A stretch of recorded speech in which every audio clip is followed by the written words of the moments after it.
स्वागत है आपका। आप देख रहे हैं हरियाणा हलचल टीवी और मैं हूं हितेश जिंदल। हरियाणा में विधानसभा चुनाव घोषित हो गए हैं, ये हम सबको मालूम है। और सियासी तापमान चढ़ने लगा है और ये घमासान भी अब बढ़ने लगा है।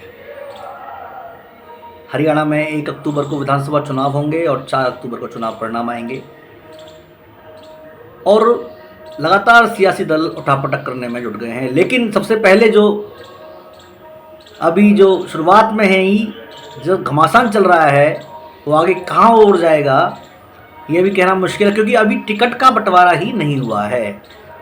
हरियाणा की जो 2 प्रमुख राजनीतिक पार्टियां हैं, भारतीय जनता पार्टी और कांग्रेस, दोनों ही पार्टियों में ज़बरदस्त टिकट का टंटा हो रहा है और दोनों ही पार्टियों में बहुत ही ज़बरदस्त टेंशन हो रही है। टिकटों की मारामारी हो रही है, किस तरह से टिकट बंटवारा किया जाए, किस तरह से नहीं किया जाए, इसी माथापच्ची में शीर्ष नेतृत्व लगा हुआ है। लेकिन अभी तक टिकट फाइनल नहीं हो पाई है। भारतीय जनता पार्टी की मीटिंग हुई अभी, आपने देखा, खुद नरेंद्र मोदी और अमित शाह और बड़े बड़े दिग्गज जो सेंट्रल इलेक्शन कमेटी की जो मीटिंग होती है, उसके बाद कहा गया कि 55 सीटों की सूची तैयार हो चुकी है। लेकिन 2 दिन बाद भी वो सूची अभी तक घोषित नहीं हुई। वहीं कांग्रेस के जो इलेक्शन मीटिंग है, CEC इसको कहते हैं, उसके भी कई दौर हो चुके हैं और वहाँ से भी अभी कोई किसी तरह का भी नतीजा नहीं आ रहा। आखिर ये माजरा क्या है कि जब विधानसभा चुनाव अब एकदम धीरे धीरे करीब आते जा रहे हैं और राजनीतिक पार्टियों को, प्रत्याशियों को चुनाव प्रचार भी करना है, तो फिर टिकट बंटवारे में इतनी देरी क्यों? जबकि दोनों पार्टियां ये कह रही हैं कि हमारे पास तो हमारी सरकार बनने जा रही है। भारतीय जनता पार्टी कह रही है कि हम तीसरी बार सरकार बनने जा रहे हैं। वहीं कांग्रेस पार्टी ये कह रही है कि हम इस बार पूर्ण बहुमत के साथ सरकार बनाएंगे। तो फिर आखिर प्रत्याशियों की जो सूची है उसमें इतना उहापोह और असमंजस की स्थिति क्यों है?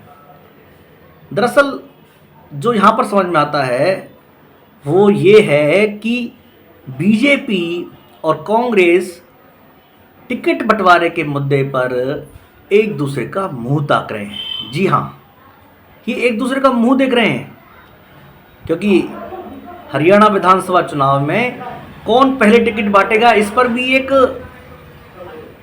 चर्चा हो रही है। क्योंकि दोनों ही पार्टियां, भारतीय जनता पार्टी 10 साल से सत्ता में है, कांग्रेस सत्ता में वापसी की कोशिश कर रही है। तो दोनों ही पार्टियां दावा कर रही हैं कि सरकार बनाएंगे, लेकिन स्थिति बहुत डामाडोल है। और क्योंकि पार्टियों को भीतरघात का भी खतरा है और पार्टियां देख रही हैं कि कौन सा प्रत्याशी उतारेगा, इसलिए टिकट बंटवारे में देरी हो रही है। भारतीय जनता पार्टी देख रही है कांग्रेस की लिस्ट आ जाए पहले, और कांग्रेस देख रही है कि बीजेपी की लिस्ट आ जाए पहले, जिससे कि हम अपने प्रत्याशी को फाइनल कर सकें। दोनों ही पार्टियां एक दूसरे का मुंह ताक रही हैं, क्योंकि 10 साल से बीजेपी भी सत्ता में है, वो भी इस तरह से पूरी ताकत के साथ काम कर रही है। वहीं कांग्रेस पार्टी एंटी इनकम्बेंसी का सहारा लेकर और जिस तरह से लगातार हमलावर बीजेपी के पर है, वो भी अपनी तरह से पुरजोर कोशिश कर रही है। लेकिन कहीं ये जो वोटों का जो गणित है वो टिकट के गलत बंटवारे में कहीं खराब ना हो जाए, इस बात का भी दोनों पार्टियों को डर है।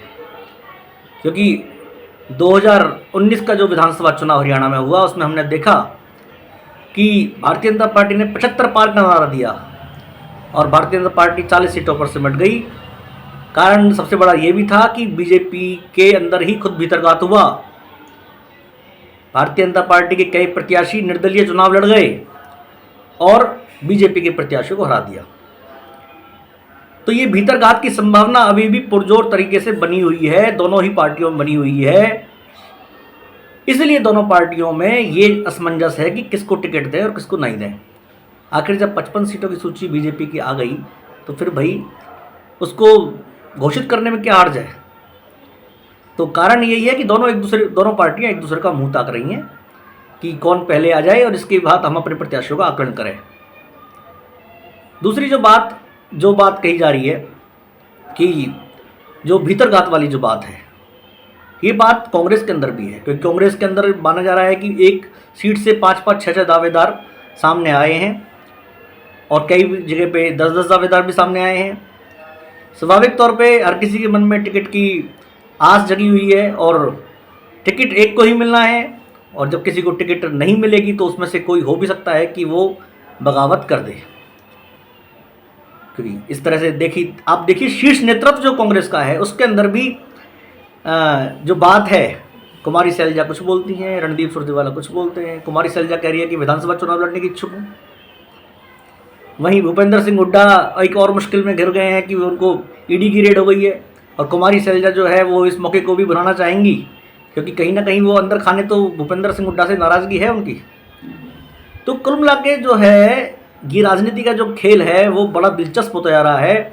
और अब हरियाणा को इंतज़ार तो है कि भाई किस जल्दी ही टिकटों का बंटवारा हो, दोनों पार्टियां टिकटों का बंटवारा करें, टिकट घोषित करें, जिससे कि ये जो चुनावी रण है वो अब अपना शुरू हो और हरियाणा में जो चुनावी समर है, चुनावी बयार है, वो बह सके और इस लोकतंत्र के जो पर्व में जनता अपनी भागीदारी कर सके। आपको हमारा ये वीडियो कैसा लगा आप हमें ज़रूर बताइए। आप हमारे हरियाणा हलचल टीवी को लाइक करें, शेयर करें और सब्सक्राइब करें। आपसे विनती है कि हमारे चैनल को ज़रूर सब्सक्राइब करें और वीडियो को शेयर करें, जिससे कि हमारी हौसला अफजाई हो सके।